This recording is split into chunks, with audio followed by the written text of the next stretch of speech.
ಈ ಒಂದು ಸುಂದರ ಸಮಾರಂಭದ ಅವಿಸ್ಮರಣೀಯ ದಿನದಂದು ವೇದಿಕೆಯ ಮೇಲೆ ಆಸೀನರಾಗಿರುವ ಗಣ್ಯಮಾನ್ಯರಿಗೂ ಹಾಗೂ ಮೇಲುಸ್ತುವಾರಿ ಸಮಿತಿಯ ಸರ್ವ ಸದಸ್ಯರಿಗೂ, ಊರಿನ ಪಾಲಕರಿಗೂ, ಸಿಬ್ಬಂದಿಯವರಿಗೂ, ಗುರುಗಳಿಗೂ ಗುರುಮಾತೆಯರಿಗೂ ಬೆಳಗಿನ ಶುಭ ವಂದನೆಗಳನ್ನು ತಿಳಿಸುತ್ತಾ ಕನ್ನಡ ರಾಜ್ಯೋತ್ಸವದ ಹಾರ್ದಿಕ ಶುಭಾಶಯಗಳನ್ನು ಹೇಳಲು ಬಯಸುತ್ತೇನೆ.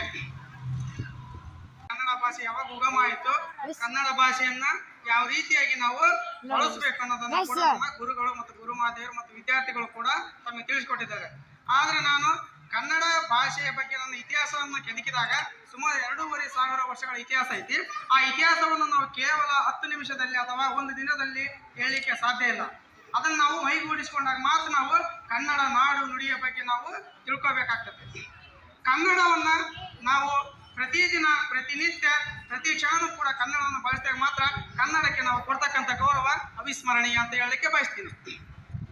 ಎಲ್ಲಾದರೂ ಇರು, ಎಂತಾದರೂ ಇರು, ಎಂದೆಂದಿಗೂ ನೀ ಕನ್ನಡವಾಗಿರುವಂತ ಕವಿಗಳು ಹೇಳಿದ ನುಡಿಯ ಪ್ರಕಾರ ನಾವು ಎಲ್ಲೇ ಇರಲಿ, ನಾವು ಯಾವುದೇ ರಾಜ್ಯ, ಯಾವುದೇ ಮೂಲೆಯಲ್ಲಿ ಕೂಡ ನಾವು ಕನ್ನಡವನ್ನು ಗೌರವಿಸಬೇಕು, ಕನ್ನಡವನ್ನು ನಾವು ಪ್ರೀತಿಸಬೇಕು. ಆದ್ರೆ ಈಗಿನ ಕಾಲದಲ್ಲಿ ಅಥವಾ ಇಂದಿನ ಈ ಒಂದು ಕನ್ನಡ ಆದಿ ಕನ್ನಡದಲ್ಲಿ ನಾವು ಬರೇ ನಾವು ಅನ್ಯ ಭಾಷೆನ ನಾವು ಬಹಳ ಗೌರವಿಸ್ತೀವಿ, ಪ್ರೀತಿಸ್ತೀವಿ.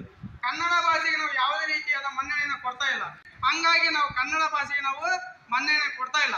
ಅದಕ್ಕೋಸ್ಕರ ತಾವುಗಳು ಈಗೇನು ವಿದ್ಯಾರ್ಥಿಗಳಿದ್ರೆ, ನೀವು ಭಾವಿ ಪ್ರಜೆಗಳು, ಈ ಕನ್ನಡ ನಾಡು ನುಡಿಯ ಬಗ್ಗೆ ನೀವು ಅಪಾರವಾದ ಕಾಳಜಿಯನ್ನ, ಪ್ರೀತಿಯನ್ನ ಹೊಂದಿದಾಗ ಮಾತ್ರ ಕನ್ನಡ ಭಾಷೆ ಉಳಿಲಿಕ್ಕೆ ಸಾಧ್ಯ ಇದೆ. ಪ್ರಾಚೀನ ಕನ್ನಡ, ನಡುಗನ್ನಡ, ಈಗಿನ ಕನ್ನಡ, 3 ಕನ್ನಡಗಳಲ್ಲಿ ಅನೇಕ ಕವಿಗಳು, ಅನೇಕ ಕವಿವರರು ಕನ್ನಡ ನಾಡಿನ ಬಗ್ಗೆ, ಕನ್ನಡ ನುಡಿಯ ಬಗ್ಗೆ, ಕನ್ನಡ ಭಾಷೆಯ ಬಗ್ಗೆ ತಮ್ಮದೇ ಆದ ಭಾಷೆಯ ಮುಖಾಂತರ ಕನ್ನಡ ಭಾಷೆಯಲ್ಲಿ ಕನ್ನಡ ಗೌರವವನ್ನು ವ್ಯಕ್ತಪಡಿಸಿದ್ದಾರೆ. ಕನ್ನಡವು ಯಾವತ್ತು ಎಂದೆಂದು ಅವಿಸ್ಮರಣೀಯ. ನಾವು ಮೊದಲೇ ಹೇಳಿದ್ವಿ, ನಾವು ಕನ್ನಡ ಭಾಷೆಯಲ್ಲಿ ಕನ್ನಡವನ್ನು ವೈಶಿಷ್ಟ್ಯವನ್ನು ನೋಡಿದಾಗ ಕನ್ನಡ ಮಾತಾಡ್ಲಿಕ್ಕೆ ಬಹಳ ಖುಷಿ ಆಗ್ತದೆ, ಅಷ್ಟು ಸೊಗಸಾಗೈತಿ. ನಮ್ಮ ಪ್ರಾಚೀನ ಕವಿಗಳು ಹೇಳ್ಯಾರ ಕನ್ನಡದ ಬಗ್ಗೆ. ಕನ್ನಡ ಭಾಷೆ ಹೆಂಗಪ್ಪ ಅಂದ್ರ ಸುಲಿದ ಬಾಳೆ ಹಣ್ಣಿನಂತೆ. ಹೌದಲ್ಲ? ಸುಲಿದ ಬಾಳೆಹಣ್ಣು ಈಜಿನೋ, ಸುಲ್ಕನ್ ತಿನ್ನೋದು ಈಜಿನೋ? ಬಾಳೆಹಣ್ಣ ಸುಲಿದ ಬಾಳೆಹಣ್ಣು ತಿನ್ನೋದು ಬಹಳ ಸುಲಭ. ಹಂಗಾಗಿ ಮತ್ತೆ ಮುಂದುವರೆದು ಹೇಳ್ತಾರೆ, ಹಿಂಡಿದ ಕಬ್ಬಿನ ರಸದಂತೆ. ನಾವು ರಸವನ್ನ, ನಾವು ಕಬ್ಬನ್ನ ಜಗತ್ ತಿಂದಾಗ ಎಷ್ಟು ನೋವು ಆಗ್ತದೋ, ಆದ್ರೆ ರಸ ಕುಡ್ದಾಗ ನೋವು ಅನ್ಸ್ತದ ನಮ್ಮ ಬಾಯಿ ಇಲ್ಲ. ಹಂಗೆ ನಮ್ಮ ಕನ್ನಡ ಭಾಷೆ ಸುಲಿದ ಬಾಳೆಹಣ್ಣು ಇದ್ದಂಗ, ಕಬ್ಬು ಹಿಂಡಿದ ರಸ ಇದ್ದಂಗ. ಅದನ್ನ ನಾವು ಸ್ವಾದಿಷ್ಟವಾಗಿ ನಾವು ಸವಿಬೇಕು ಕನ್ನಡವನ್ನ. ಹಂಗಾದಾಗ ಮಾತ್ರ ಕನ್ನಡ ಭಾಷೆಗೆ ಒಂದು ಹೆಮ್ಮೆ ಬರ್ಲಿಕ್ಕೆ ಸಾಧ್ಯ ಐತಿ. ನಾವು ಈಗ ಕನ್ನಡ ಭಾಷೆಯನ್ನು ಮಾತಾಡ್ತೀವಿ. ಪ್ರಾಚೀನ ಕಾಲದಲ್ಲಿ 56 ಕನ್ನಡ ಅಕ್ಷರಗಳಿದ್ವು, ನಂತರದಲ್ಲಿ 52 ಆದವು. ಈಗ ಎಷ್ಟದ ಕನ್ನಡ ಅಕ್ಷರಗಳು? ಎಷ್ಟದವ? 49 ಕನ್ನಡ ಅಕ್ಷರಗಳದ. ಹೌದಲ್ಲ? ಈ 49 ಕನ್ನಡ ಅಕ್ಷರಗಳು ನೋಡ್ರಿ, ಬೇರೆ ಭಾಷೆಯ ಅಕ್ಷರಗಳನ್ನು ನಾವು ನಮ್ಮ ದೇಹದ ಭಾಗಗಳನ್ನು ಬಳಸಿ ಮಾತಾಡಂಗಿಲ್ಲ. ಕನ್ನಡವನ್ನ ಇಡೀ ನಮ್ಮ ದೇಹದ ಅನೇಕ ಭಾಗಗಳನ್ನು ನಾವು ಉಪಯೋಗಿಸ್ಕೊಂಡು ಕನ್ನಡ ಅಕ್ಷರಗಳನ್ನ ಮಾತಾಡ್ತೀವಿ. ಹೌದಲ್ಲ? ಹ ಇಂದ ಹಿಡಿದು ಲಾವರೆಗೆ ನಾವು ಒಂದೊಂದು ಅಕ್ಷರಗಳನ್ನ ಒಂದೊಂದು ದೇಹದ ಅಂಗವನ್ನು ಬಳಸ್ಕೊಂಡು ನಾವು ಮಾತಾಡ್ತೀವಿ. ಆದ್ರೆ ಬೇರೆ ಭಾಷೆಯಲ್ಲಿ ಆ ರೀತಿ ಇಲ್ಲ. ಆಮೇಲೆ ನಮ್ಮ ಭಾಷೆಯನ್ನ ಕವಿಗಳು ಹೇಳಿದರೆ, ಎಲ್ಲಾ ಭಾಷೆಗಳ ತಾಯಿ ಯಾರಪ್ಪ ಅಂದ್ರ ಕನ್ನಡ. ಎಲ್ಲಾ ಭಾಷೆಗಳ ತಾಯಿ ಯಾರು? ಕನ್ನಡ. ಅದಕ್ಕೋಸ್ಕರ ನಾವು ಕನ್ನಡವನ್ನು ಬಹಳ ಪ್ರೀತಿಸ್ಬೇಕು. ಆಮೇಲೆ ಎಲ್ಲಿ ಹೋದ್ರು ನಾವು ಕನ್ನಡವನ್ನೇ ಬಳಸಬೇಕು. ಹಂಗಾದಾಗ ನಾವು ಕನ್ನಡಕ್ಕೆ ನಾವು ಕೊಡ್ತಕ್ಕಂಥ ಗೌರವ ಮತ್ತು ಹೆಮ್ಮೆ ಅಂತ ಹೇಳಿ ಬಯಸ್ತೀನಿ. ನಂತರದಲ್ಲಿ ಮುಂದುವರೆದು ಹೇಳ್ಬೇಕಂದ್ರೆ, ಕನ್ನಡವು ಯಾವುದು, ನಾವು ಕೆಲವೊಂದು ಭಾಷೆಗಳನ್ನು ಬಳಸ್ತೀವಿ. ಕೊಡಗಿನ ಕಡೆ ಹೋದಾಗ ಒಂದ್ ರೀತಿ ಭಾಷೆ ಕನ್ನಡ ಬರುತ್ತೆ, ಮೈಸೂರು ಒಂದ್ ರೀತಿ ಭಾಷೆ, ಮಂಡ್ಯ ಒಂದ್ ರೀತಿ ಭಾಷೆ, ಅದೇ ಕನ್ನಡನೇ. ಈ ಕಡೆ ಗುಲ್ಬರ್ಗ, ಯಾದಗಿರಿ, ಬಿಜಾಪುರ ಹೋದ್ರೆ ಅಲ್ಲಿ ಒಂದು ಭಾಷೆ. ನಮ್ದು ಬಳ್ಳಾರಿ ಆದ್ರೆ ಕನ್ನಡದಲ್ಲೇ ಬೇರೆ ಬೇರೆ ರೀತಿಯಲ್ಲಿ ನಾವು ಮಾತಾಡ್ತೀವಿ. ಅಂದ್ರೆ ಅಷ್ಟು ಸುಂದರವಾಗಿ ಕನ್ನಡ. ಆದ್ರೆ ಇಂಗ್ಲಿಷ್ನಲ್ಲಿ ಹೆಂಗೆ ಮಾತಾಡಕ್ ಬರಲ್ಲ. ಕನ್ನಡದಲ್ಲಿ ಒಂದು ವಾಕ್ಯ ಹೇಳ್ತೀನಿ ಇಲ್ಲ. ರಾಮನು ರಾವಣನನ್ನು ಕೊಂದನು, ರಾವಣನು ರಾಮನಿಂದ ಕೊಲ್ಲಲ್ಪಟ್ಟನು, ರಾಮ ರಾವಣನನ್ನು ಕೊಂದನು ಅಂತ ಹೇಳ್ತೀವಿ. ಆದ್ರೆ ಇಂಗ್ಲಿಷ್ನಲ್ಲಿ ರಾಮ ಕಿಲ್ಡ್ ಬೈ ರಾವಣ ಅಷ್ಟೇ. ಮತ್ತೆ ಉಲ್ಟಾ ಮಾಡಿ ಹೇಳಿದ್ರೆ ಏನಾಗತ್ತದು ವಾಕ್ಯ ತಪ್ಪಾಗ್ತೈತಿ. ಆದ್ರೆ ಕನ್ನಡದ ಯಾವ ರೀತಿ ಬಳಸಿದ್ರು ಕೂಡ ಅದು ಸುಂದರವಾಗಿ ಕಾಣ್ತೈತಿ. ತಾಯಿ ಭಾಷೆ, ತಾಯಿ ಬಗ್ಗೆ ಕೆಲವೊಂದು ಪದಗಳು ಬರ್ತಾವ.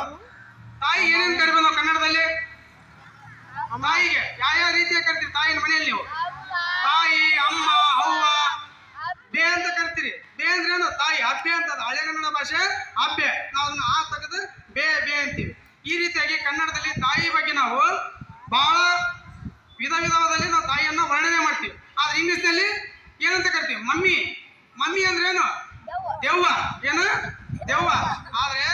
ಕನ್ನಡದಲ್ಲಿ ಹಂಗಿಲ್ಲ ನೋಡ್ರಿ. ಕನ್ನಡದ ಎಷ್ಟು ಅರ್ಥಗರ್ಭಿತವಾಗಿರ್ತಕ್ಕಂಥ ಪದಗಳು ಹೌದಲ್ಲ, ಅವ್ವ ಅನ್ನೋ ಎಷ್ಟು ಖುಷಿಯಿಂದ ಹೇಳ್ತೀವಿ, ಅಮ್ಮ ಅಂತೀವಿ. ನಮ್ಗೆ ಏನಾರ ಕಾಲ್ ಪೆಟ್ಟಾದಾಗ ಏನಾರ ಎಡಿ ಬಿದ್ರ ಮಮ್ಮಿ ಅಂತೀವಿ, ಏನಂತೀವಿ? ಅಮ್ಮ ಅಂತೀವಿ. ಅಮ್ಮ ಗಾಯ ಆಯ್ತು ಅದಲ್ಲ, ಒಂದು ಚೂಚಿ ಚುಚ್ಚಿದ್ರೆ ಒಂದು 3 ಚುಚ್ಚಿ ನಾವ್ ಎಂತ ಕರಿತೀವಿ? ಅಮ್ಮ ಅಂತ ಕರಿತೀವಿ. ಹಂಗೆ ಆ ಅನ್ನೋ ಪದಕ್ಕೂ ಅಂದ್ರೆ ಕನ್ನಡ ಅಕ್ಷರಕ್ಕೆ ಅಷ್ಟು ವರ್ಣನೆ ಇದೆ ಹೌದಲ್ಲ. ನಾವು ಕೆಲವೊಂದು ಪದಗಳನ್ನ ಬಳಸ್ತೀವಿ ಕನ್ನಡದಲ್ಲಿ. ಉದಾಹರಣೆಗೆ ಈಗ ಯಾವ್ದೋ ಒಂದು ಏನೋ ಇದು ದೆವ್ವ ಪಿಶಾಚಿ ನೋಡ್ರಿ, ಕನ್ನಡದಲ್ಲಿ ದೆವ್ವ ಪಿಶಾಚಿ ಭೂತ ಏನೇನೋ ಕರಿತೀವಿ, ಆದ್ರೆ ಇಂಗ್ಲಿಷ್ನಲ್ಲಿ ಬರೀ ಮಮ್ಮಿ ಅಂತೀವಿ. ಆದ್ರೆ ಕನ್ನಡದಲ್ಲಿ ಈ ರೀತಿಯಾಗಿ ವಿಧ ವಿಧವಾದ ಭಾಷೆ. ಕೆಲವೊಂದು ಭಾಗದಲ್ಲಿ ಸಿರಕ್ ಏನಂತಾರ? ತೆರಿ ಅಂತಾರೆ. ಕೆಲವೊಂದು ಭಾಗದಲ್ಲಿ ಸಿರಕ ಕೇಸರಿ ಬಾತ್ ಅಂತ. ನೋಡಿ, ಕನ್ನಡದಲ್ಲಿ ಬೇರೆ ಬೇರೆ ಅರ್ಥ ಇದೆ, ಆದ್ರೆ ಬಳಸ್ತಕ್ಕಂಥ ರೀತಿ ಮಾತ್ರ ಬೇರೆ. ಅದಕ್ಕೋಸ್ಕರ ನಾವು ಕನ್ನಡ ಭಾಷೆಯಲ್ಲಿರ್ತಕ್ಕಂಥ 49 ಅಕ್ಷರಗಳ ಬಗ್ಗೆ ನಾವು ಚೆನ್ನಾಗಿ ತಿಳ್ಕೊಂಡು ಯಾವ ಅಕ್ಷರಗಳು ಎಲ್ಲೆಲ್ಲಿ ಉದ್ಭವ ಆಗ್ತಾವ ಅನ್ನೋದನ್ನ ನೀವು ಪ್ರಾಕ್ಟೀಸ್ ಮಾಡಿದಾಗ ಅದನ್ನ ಮಾತಾಡ್ಲಿಕ್ಕೆ ನಿಮ್ಗೆ ಬಹಳ ಈಸಿ ಆಗ್ತದೆ.